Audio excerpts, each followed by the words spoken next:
I'm glad to see all you on this talk. My name is Andrey, and I know it feels a bit weird because my mother tongue is Russian, and I'm going to speak in English, but that was promised, so I'm keeping my promise. So yeah, I'm going to talk about Java and how Java fits into Docker. Just a few words about me. I'm a Java developer since 2005. I'm also a Groovy developer. I also do some other languages sometimes. In the last few years, I've also been involved so much into automation and continuous delivery and all that stuff that someone would call me a DevOps guy, even though I don't really like that name. I'm speaking, I'm training, I'm co-organizing a conference back in my hometown, which is Riga, which is Latvia. I guess most of you know actually where it is, because when I'm presenting somewhere in Europe, not many people know where it is actually. So yeah, conference happening in Riga, and software clustering community is Lotcraft that is also happening in Riga. But let's start about containers in Java. That's probably the most, that's why you're here, guys, I guess.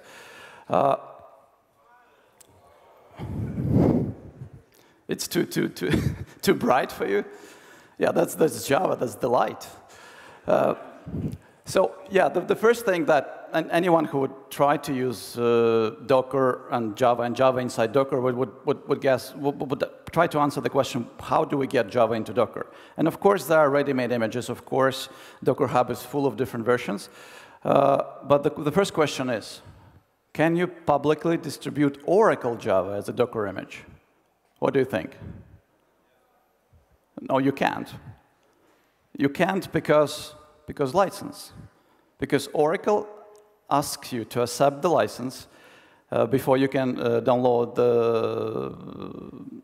any kind of Java distribution. So Java inside Docker, Oracle Java inside Docker is another sort of distribution. And if you just do Docker pull without accepting anything, that's against the license.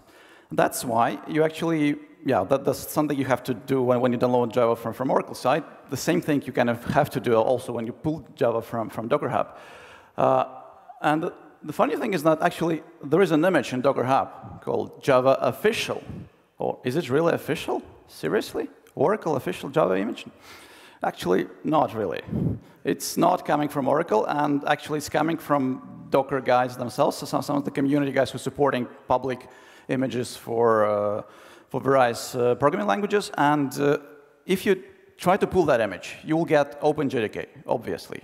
Open source version of Java, which doesn't have everything that Hotspot Java has, but most of that. But the thing is that it's not the latest version. I just did this yesterday, and this is not the latest version. And the reason for that, because official repository for Java is actually deprecated. That's kind of funny, right?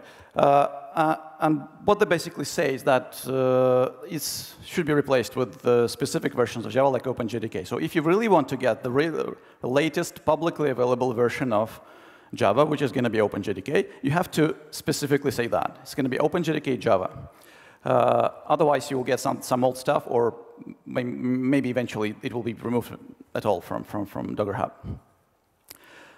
Another reality that you probably would face is that actually it's easier to get OpenJDK from Docker Hub than to get it from repositories like apt or yum. For example, on Ubuntu Trusty, it's still impossible to get Java 8 from normal repositories unless you do add some special repositories, some non-official repositories, then you can get Java 8. But otherwise, it's actually easier to use Docker, to install Docker and get any version of Java inside Docker through Docker Hub. Much better. So what about Oracle Java? What if you need Oracle Java and if your performance requirements actually need that you actually run with Hotspot? And the thing is that you have to build it yourself. You have to build the image with Java yourself and and only distribute it within your company, within your project, but not anywhere else. Not to your clients maybe, but only for yourself.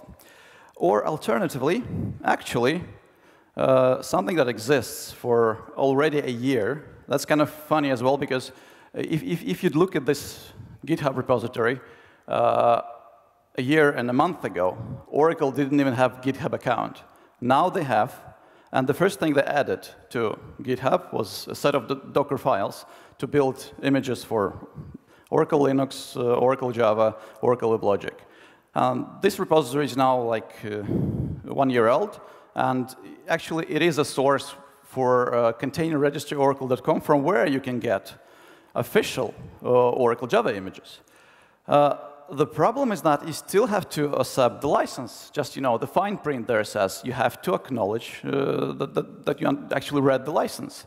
And yeah, you have to go through a procedure of registering an account, pressing continue a couple of times, and then reading the huge document of licensing information, and clicking accept. And this will give you an ability to actually use official Oracle image. But you have to do some extra steps. So you have to log in to Oracle Container Registry with your credentials that you used on previous steps. And then you finally can pull Oracle official Java, and also WebLogic, and also Oracle Linux from repository. So if you really need that, Oracle gives you a way, but you have to go through a procedure.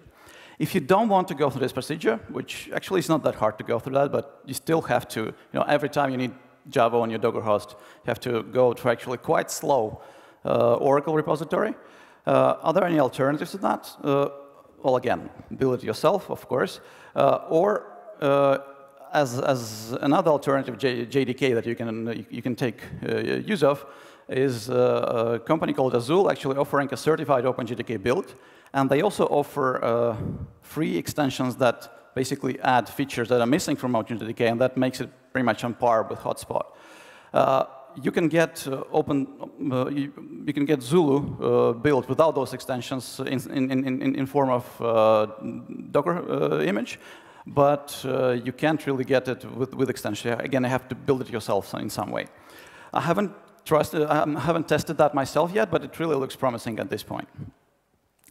OK, when you have Java base image located on your Docker host, the next thing you probably would like to do is to package your Java application into the next level of image.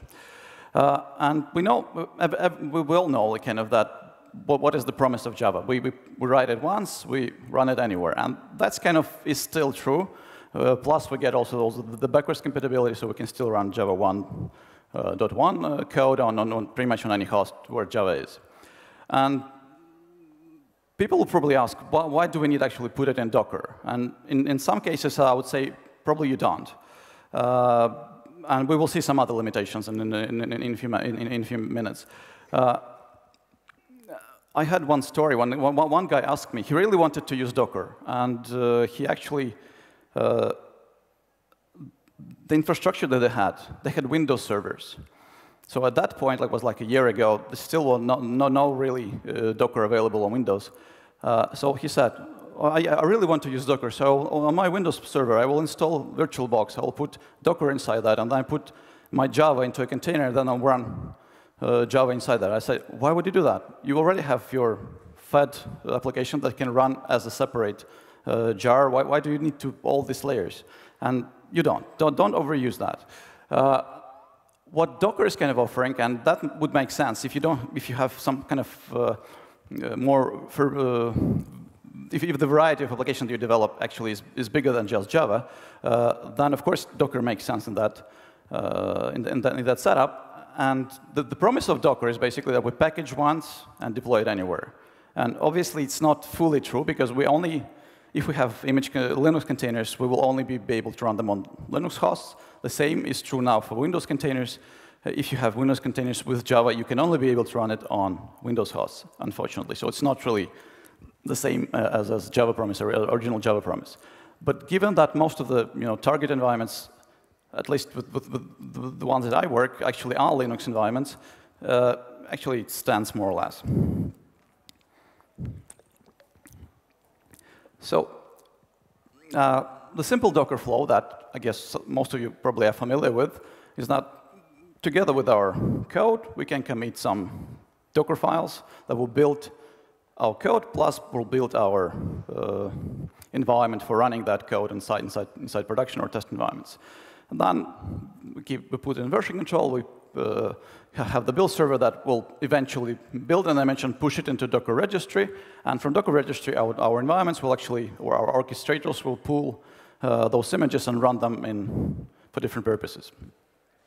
And this is all fine. This works pretty much in the similar way you would distribute, let's say, vars or jars using, let's say, Artifactory or something. You just distribute something else in addition. Yeah, this is a simple Docker flow picture, which we probably, again, most of you are familiar with. And now the question is, what is the first problem that any team runs into when starting using Docker? Any ideas? Well, that's the second problem. That's the third problem. The first problem they run into is no space left on device. Basically, because the organization of the images, especially the new teams that only start working with Docker, that start pulling a lot of different images that produce image for the new application, which doesn't really reuse the layers from the previous images. So basically, usually they run out of space. I have seen it so many times that I would say that this is the first problem that any Docker team or any team that you're introducing Docker is running into, especially if you use big images like Java in the first place. It's highly likely that you actually will run into that as well. And of course, knowing that Docker files, Docker image actually is consisting of read-only layers and organize those base images and in a good way, minimize the amount of base images that you use in your Docker host, would actually reduce that space. Back in the days when Docker only started, people were trying to simulate like kind of full virtual machine environment. They were trying to put several processes inside a single container and run the whole thing, like several applications and database. This is still a valid thing, but I think the industry is going more to bean-packed small containers that can be distributed faster and with the small size.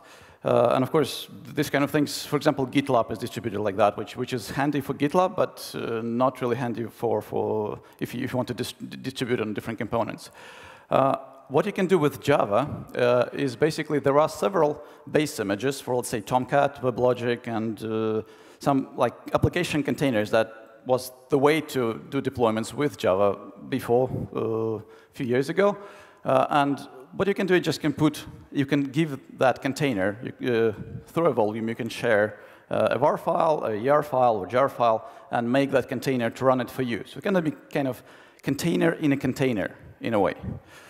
It works, and especially it works if you really have a var file, and you don't want to maintain your own Tomcat installation or WebLogic installation. You can just use generic containers that are available.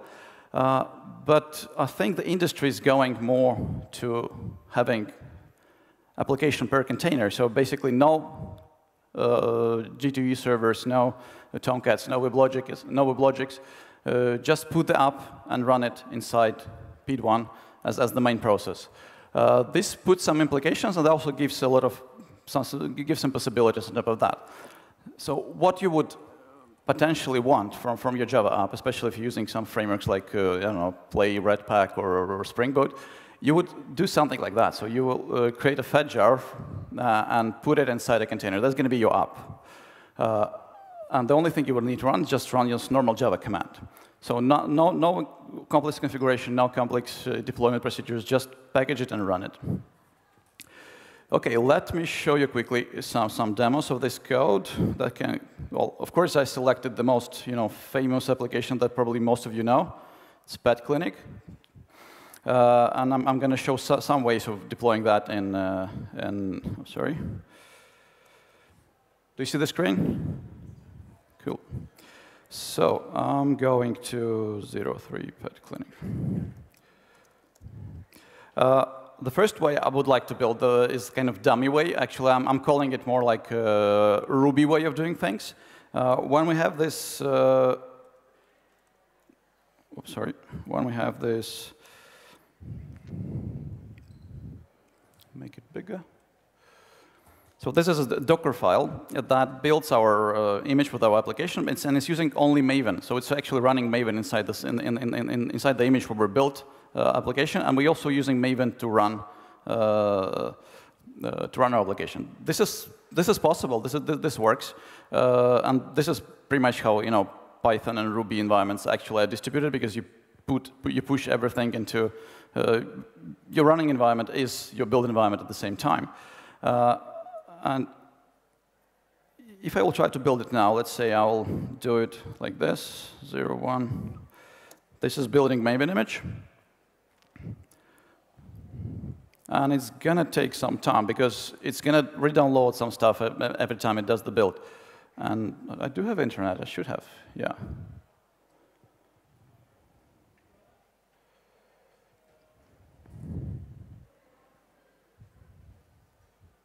Yeah, it's too slow. I built it before, so it's a bit faster now. But you see, some of the things has to do it again. It uses a Maven wrapper to download Maven again. So it's a clean build every time, but it downloads pretty much everything, which is not efficient. But it's a first dummy approach that you can take. And the thing is that it has been noticed, well, maybe in Java environments, it was not that much noticeable. We actually tried to, we already have a packaging format like vars, jars, and so on. So we didn't notice that much. But in other environments like Ruby, Python, JavaScript, actually, it was quite common that distributions of actual images, which we run eventually as containers in production, contained a lot of artifacts that they shouldn't contain. And there's a nice tweet about that. So you should try to ship only artifacts, not the build environment. So anything that is not related to application running in production should not be inside the image. So yeah, as you see, it takes quite a time to actually build it. I will kill it, but it is runnable. I have that image already built before, so I will just run it like that. 0.4. So it is created, and I will look at Docker logs. Pet clinic. So as you see, it's normal Maven output. So I'm using Maven to build, and I'm using Maven to run application. And yeah, we eventually will see this normal pet clinic output that is working. OK. And we can check that actually it does work. OK. OK, that's another way to do that. Another way to do that is that we can actually, instead of using build tools, we can actually reuse full container image. So we use generic image from Tomcat, and we just put the var inside the container. So build an image with that. And you can trust me, the result will be the same. We'll see, instead of Maven output, we will see Tomcat output, and it's going to be, instead of direct access to, we'll also have access to the Tomcat functionality. But ideally, what we should try to do, actually try to go forward with the packaging as small a containers as possible. And for example, in this case, in the case of this application, we actually can do that because it's running on top of Spring Boot, which already offers us this functionality of creating a fat jar and putting it inside a single command that we need to run it. And it's going to run in the same way, just it's going to be more lightweight, it's going to take less time to start, and eventually it's going to be more efficient. OK. Are there any aspects that are related to actually running Java inside container? Because building an image is one thing, and eventually with Hello World application, it actually works fine. But when we go to more realistic environments, we have to understand how Docker and container is actually managing the process behind the application. And we have two states that some of the orchestrators, like Kubernetes or Swarm, can actually call on Docker container. And we have to understand that if it's lost in the Docker stop command, it's going to be sick term. If you call Docker kill command, it's going to remove the process immediately. So this gives an ability to actually restore containers faster, and also gives us an ability to, in case we want to do some graceful shutdown for the application, we can actually implement shutdown hook, which is part of JVM since the early days. Let me show you a quick demo. So 0.4 shutdown hook. So we have this graceful server that I wrote, very simple application. It's just slipping and then slipping again. And as you see, we have added a shutdown hook, which will allow the thread to actually react to the change of the variable, and will print something if it's not.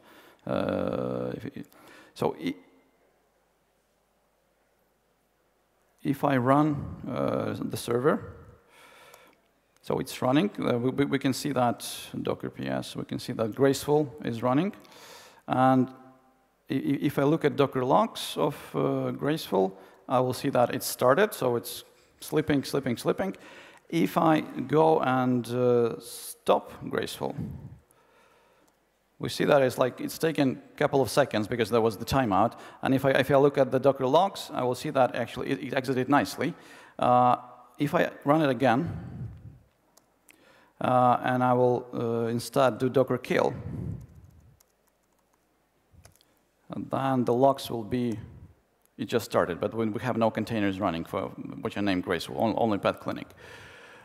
So basically, this is JVM gives us a mechanism to react, for example, to not finished jobs. So if we have some containers running background jobs, we can make them gracefully shut down before we actually kill them. And this also gives a mechanism for any orchestrators running on top of Docker to control this behavior for us. So if container is not stoppable for some time, orchestrator will kill it, but still we will have some time to react.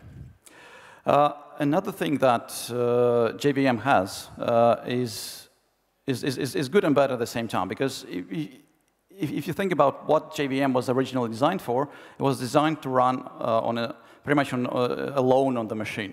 And if you have several heavy JVM processes running on the same machine, you have to actually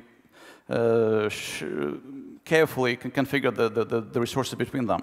And JVM ergonomics defines different defaults that if you don't specify some of the parameters, you will get default values. So for example, if you don't specify the heap size, you will get initial heap size will be 1/64 of memory, and in maximum heap size will be 1/4 of memory available to the machine.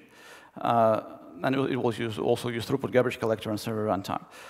The problem is that Docker is using C groups and namespaces to limit the view of the process. And another problem is that Java actually doesn't see these limitations. I mean, it does see the namespace limitations because it's just limiting the file system, the networking, but it doesn't see the limitations that are imposed by control groups. So if we try to limit our Docker container with memory, so we only give 100 megabytes of memory to this Docker container, Java will actually not see that, and it will actually, if we don't specify the heap size directly, it will behave quite differently from what we expect.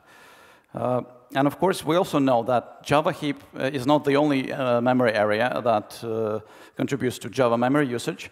In Java 8, there was introduced metaspace, which holds all the code cache, all the stack traces, and all this stuff. And the thing is that it is actually unlimited by default.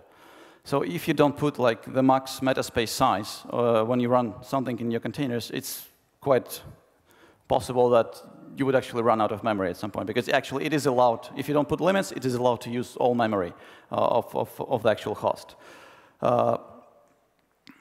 OK, and these tools basically lie to you about the memory usage, free, top, and Java, because they're not C groups aware. They don't know how much memory is given to the process. They know how much memory is given to the whole machine. Yeah, let me show you a quick demo. How much time do we have?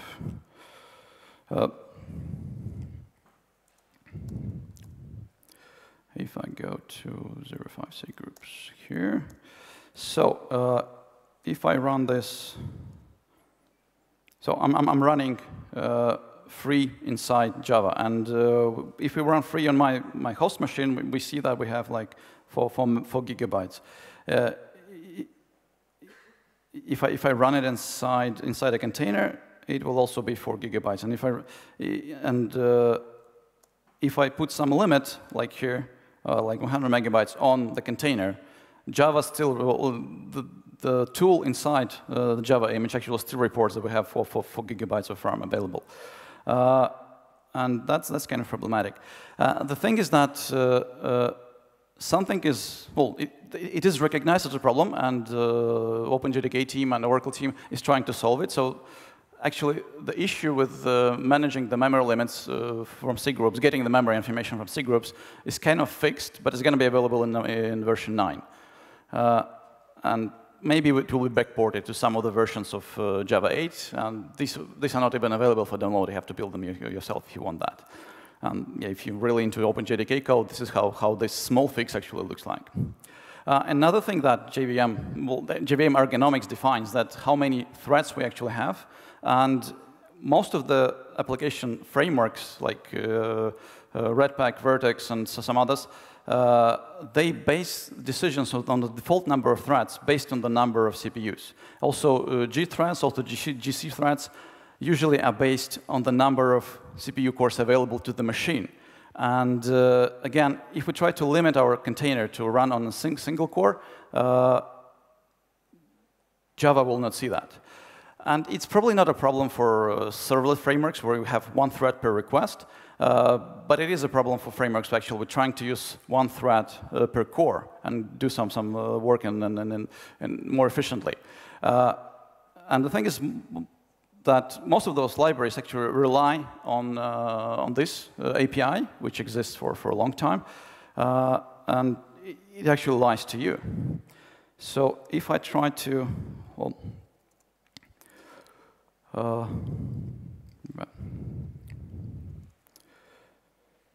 I have this script, CPU counter, which just prints the value of that API call, and I run it. First time I run it without any limitations. Second, I run it with mounting my process to only single CPU core.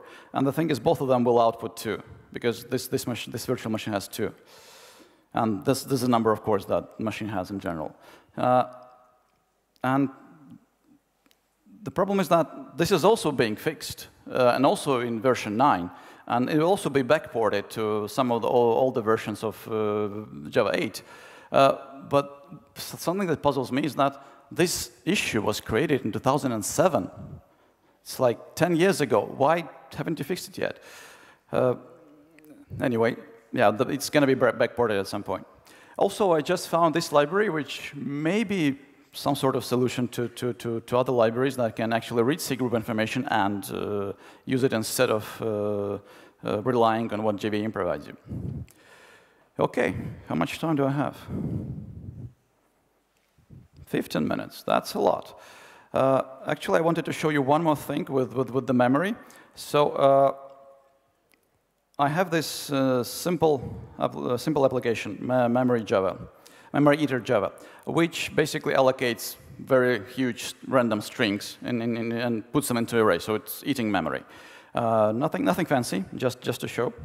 And if I run this application inside Docker without putting any limits on the memory, it will run quite fast and eventually will fail without a memory exception. If I put a limit on that, so just to show you that, sorry. So this was without limits. If I put some limits of that on that, oh, come on. What was the name? 03 limit. It was 04, of course. 04. If I put a memory limit on Docker container, actually Java will still run, but much, much slower. Do you know why? Not really GC, actually. Well, actually GC as well, but it is swapping. It ran out of memory given to the container, which was 100 megabytes. And as you see, the default value for heap is actually 1 gigabyte. And container, Linux noticed that that's not enough memory. Let's swap. Let's use the swap space, which is unlimited. And of course, using swap space for Java is a killer for performance, obviously. So we can see this effect. So honestly, I think that using C group limitations on Java processes without fine-tuning the parameters or not taking care of them could lead to some situations where you actually degrade performance of Java inside Docker container. So sometimes maybe it's actually even easier to run it outside, depending on your situation. OK, so let's say you have some Java applications running inside containers inside production, and the next thing that you probably realize that you have to monitor them somehow. And you have to gather logging information. And I would definitely recommend that you have to keep all the application logs, if you still have them, outside of the container file system, because if you keep them there, it will obviously make the container much slower eventually. So everything that is writable should be outside. And basically, since containers can start and stop, the life cycle is quite short, log aggregation should come into play. Since I don't have so much time, I would actually skip this for now. So yeah, some introduction to JSON logs that you can actually get from Docker, but also I would say that it's probably easier, especially with Elasticstack, to also make your application to log in some sort of formatted output, something like JSON, because it will be easier to manage to index that later on. The problem is that Docker also provides. Sorry, where is that? Docker provides logs as well. And when I run this command, docker logs, and specify the container ID, I will see the standard output and standard error of the Docker container. That information, by default, is saved into JSON file, because the JSON driver is a login driver. The default login driver is JSON file. So you can actually find it inside the var lib docker and then containers, and then somewhere there will be JSON log available. And the only problem is that, yeah, it's work, and we can actually index that information directly to storages like Elasticsearch or similar, or in FluxDB. But the problem is always with stack traces, because they are long lines. And that's why they have several lines, multiple lines. And that's why we either have to force our application to log into something that is more structured, like JSON, or we have to introduce additional features that will parse that logs later on and will move it on into log aggregation system. Yeah, in regards to Elasticsearch and similar software, that this beats can be used as a way to get some information about your Java application. For example, if you use Spring, you can use Spring Beat to deliver Spring actuator endpoints into Elasticsearch and then visualize them. And if you use something else, you can always fall back to FileBeat, which can, especially if you have JSON files, it can be easily configured to send data into Elasticsearch. And I have, how much time? 10 minutes. OK, I will show you Kibana then. So I have this. So I have a pet clinic running somewhere in the cloud, and I'm forcing it to actually make an exception now, and we'll see how well it will go. Yes. So we'll have to.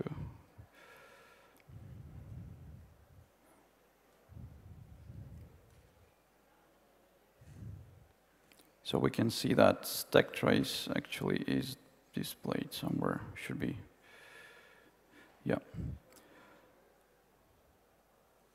So combining this log aggregation system sometimes could be tricky to actually to get this stack trace as a single message, because it will be one line per line, or message per line. And with the help of logback and logback encoder, you can actually get this JSON data formatted in the right way.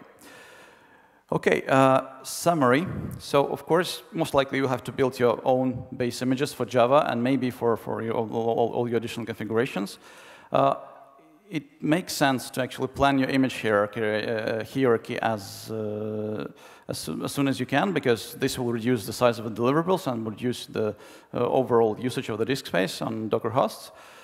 If you need to tune, well, actually, you will eventually need to tune memory and threading parameters for JVM, for GC, for JIT, for all the libraries that are used inside the container, especially if you will run several JVMs on the same machine, because running JVM inside a container doesn't, at this point, doesn't differ that much from running JVMs outside of the container.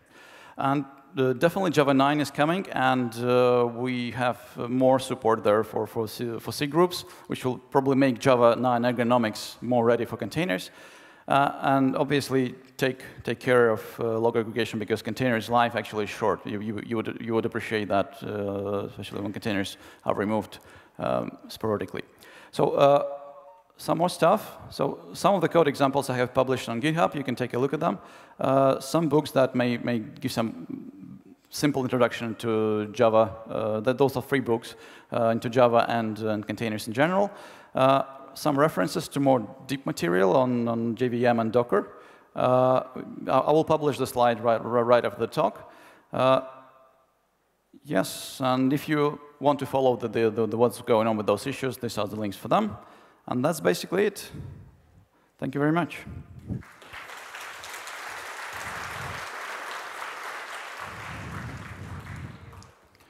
Any questions? Oops.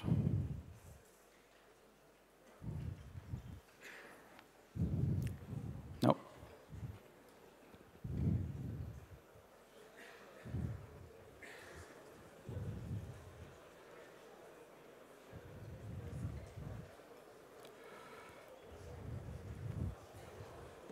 Sorry, I have a question. Oh, that's fine. That's cool. So you mentioned running Java in production and all the issues. So I'm wondering about running,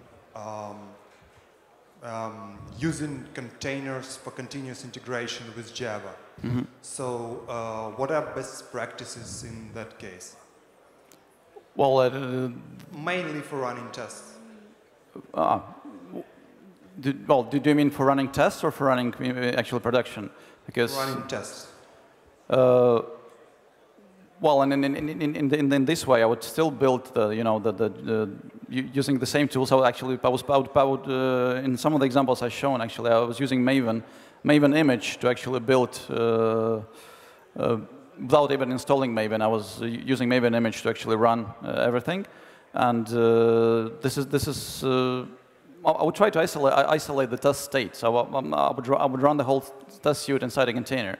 And it depends on what kind of tests you want to run, actually, because if it's unit tests or if it's like sort of acceptance tests that can work within the same container environment, I would definitely do them inside there.